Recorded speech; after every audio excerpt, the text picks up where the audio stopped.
ओम नमः शिवाय। दिव्य रथ का निर्माण। 8वां अध्याय। पंचम खंड। श्री रुद्र संहिता। शिव महापुराण। व्यास जी ने सनत कुमार जी से पूछा, हे सनत कुमार जी, आप अत्यंत बुद्धिमान और सर्वज्ञ हैं। आपने मुझे अद्भुत शिव कथा सुनाने की कृपा की है।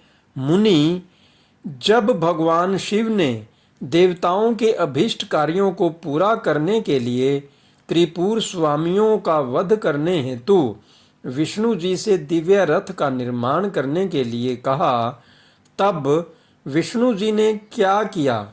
दिव्य रथ का निर्माण किसने और कैसे किया?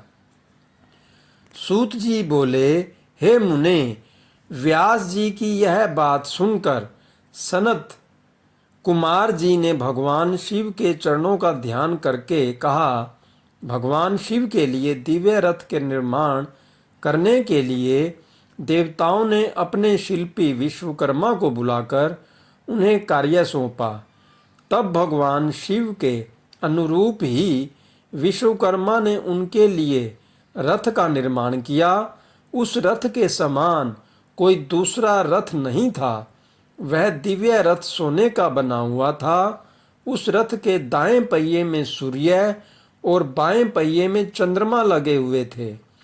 सूर्य के पहिए में 12 अर्रे लगे हुए थे, जो कि 12 महीनों का प्रतिनिधित्व कर रहे थे।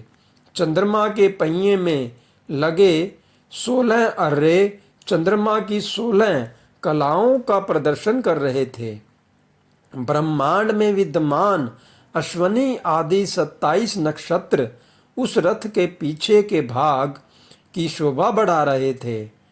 6 ऋतु सूर्य और चंद्रमा के बने पहियों की धुरी बनी। अंतरिक्ष रथ के आगे का भाग और मंदरांचल पर्वत उस रथ में बैठने का स्थान बना तथा संवत्सर रथ का वेग बनकर उसे गति प्रदान करने लगा। इंद्रियां उस दिव्य रथ को चारों ओर से सुसज्जित किए थी तथा श्रद्धा रथ की चाल बनी। वेदों के अंग, रथ के भूषण तथा पुराण, न्याय, मीमांसा तथा धर्मशास्त्र आदि रथ की शोभा बढ़ाने लगे। महान तीर्थ पुष्कर दिव्य रथ की ध्वज पताका बनकर फहराने लगा। विशाल समुद्रों ने रथ के बाहरी भाग का निर्माण किया। गंगा, यमुना आदि पवित्र नदियां स्त्री रूप धारण कर रथ में चंवर डुलाने लगी।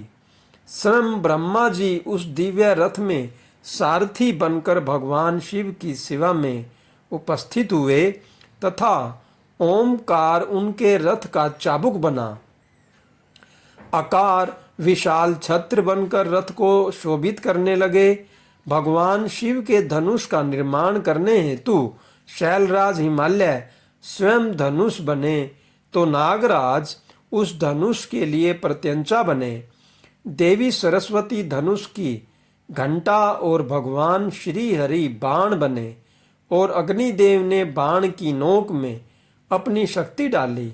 ऋग्वेद, सामवेद, यजुर्वेद तथा अथर्ववेद उस दिव्य रथ में घोड़े बनकर जुट गए। वायुदेव बाजा बजाने लगे। उस दिव्य रथ में इस ब्रह्मांड की हर वस्तु उपयोगिता बढ़ा रही थी। इस प्रकार देवताओं के शिल्पी विश्वकर्मा ने उस उत्तम दिव्य रथ का निर्माण किया। ओम नमः शिवाय। हर हर महादेव। जय शिव शंभू। जय भोले।